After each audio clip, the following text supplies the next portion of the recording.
Hi guys, it's me again, Momofthreepossible. I am so happy to be back. Thank you for joining me again.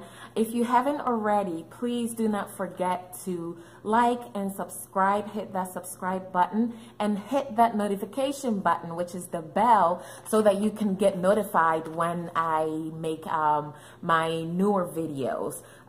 This bra is trying to pop out, but who doesn't want to? Hey, I say, my come on, not gone, but let's get straight to it.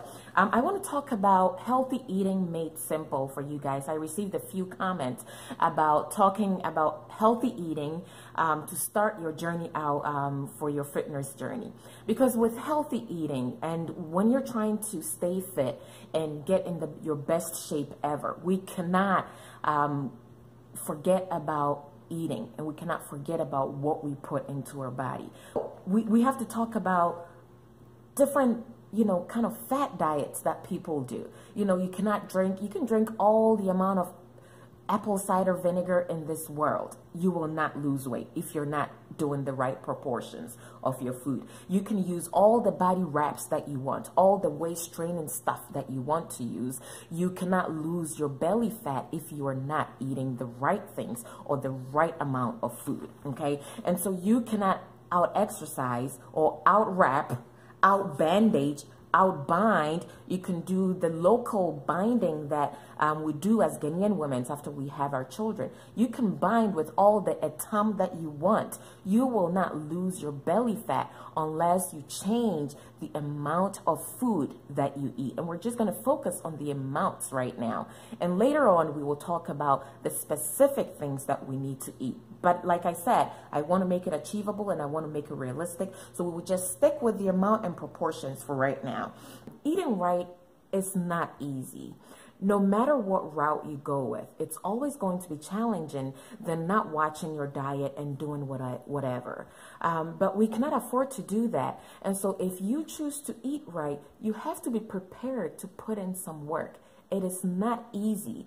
But we can make it easier on ourselves by starting somewhere that meets us at our level. There are different diet things that people do out there. There is the macro diet, there is the keto diet. There's so many different diets that people do. But every different time of your level of fitness, or everybody is in a different season, and you sort of have to know where you are to choose one that works well for you. I mean, I always tell people with every diet, you want to make sure that in the long run, this is something that you can stick with, or in the long run, you can make this a lifestyle and be happy with that lifestyle change.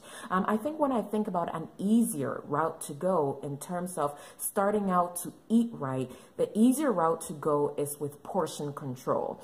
But even with portion control, it takes discipline. But I believe that it takes probably less discipline to do that than doing a diet such as like a keto diet or an Atkins diet or a macro diet for people who are trying to build muscles and things like that. I think portion control, it's easier because you can stick with the same things that you know how to make, the same foods that you buy from the grocery store, and just watch the amount that you eat. And even when that is going to be difficult, but just know that it's possible. We are mom-possibles. We are possible, and we can do anything that we put our minds to it. We just have to put some work into it. And so with portion control, I will talk about, how can you do portion control with your Ghana jollof that you love so much. I know that my ladies from Ghana, my ladies from Africa, we are all, we love our jollof. We love our carbs. The same thing with, people, my Americans, we love our mashed potatoes. We love our French fries.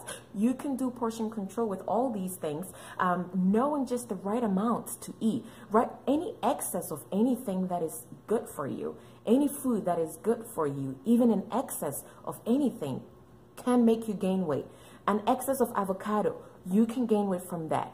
Excess of almonds, you can gain weight. And so an excess of anything that you eat can make you gain weight. And that is what the principle of portion control is about. But before we talk about food, we have to understand that when it comes to fitness, food and what you put in your mouth makes up about 80% of the results.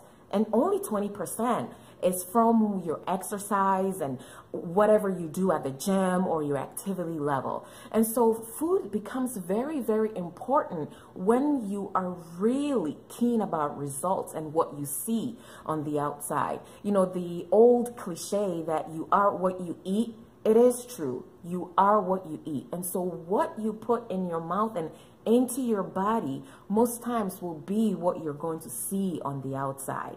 Okay, but before we talk about food, we have to understand what our relationship with food is before we can make any choices about our food. Most times, you know, the body's need for food tends to be a physical one. The body needs specific calories in order to maintain what it does throughout the day. Even if you're sitting still, your body needs calories to maintain functions, right? And so there's a physical need, but we also have to look at our relationship with food. Is there an emotional need for food there? And understanding that and actually working on those emotions that sometimes make you overeat can help you tackle the root cause of what does that. So is it because you're bored? Maybe is calling a friend a better option, or going for a walk a better option, or watching a movie a better option? Or is it because it's a habit thing? Every time you go to watch a movie, you pull out your snacks and you just keep munching on it. And so understanding what your relationship is with food. Or is it a habit that every time you're with specific friends, you all eat very specific foods or certain really bad diets? Knowing what your relationship is with overeating will help you understand what makes you take those actions, and actually start to rectify some of those by replacing them with healthy options rather than just reaching out for food. And once we understand that, then we can really work on our portions, knowing that we need a certain amount of food to keep our bodies healthy, to keep our bodies looking the way we envision our bodies to look like, to have a goal in our mind and know that we only need this much food in order to achieve that goal will help us kind of separate from that emotional eating. With portion control, like I said, you can eat everything you want to eat, but in very specific quantities. And in those specific quantities, I will go over how much rice can you eat? How can you measure that and gauge how much you need without pulling out your measuring cups and without pulling out things to measure and without pulling out those little cups and rulers and all that. You know, sometimes it's not realistic to start out that way. Maybe later on in your fitness journey, you can start measuring your food. You can start weighing your food. But to start out, make it simple. Learn how to measure your food just by using, and we're going to go through how we're going to use our hands as a way to gauge our portions, you know, be it carbohydrates, be it fats, be it whatever it is that our bodies need. How do you measure that? Just by using your hand, because you're always going to have your hand with you. Please stay tuned.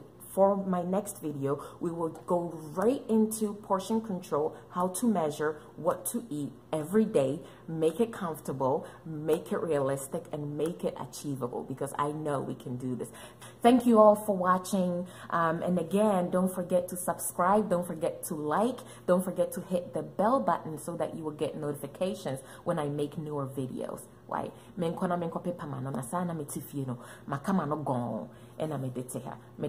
Thank you. Love you all. Mwah, mwah. Have a good one.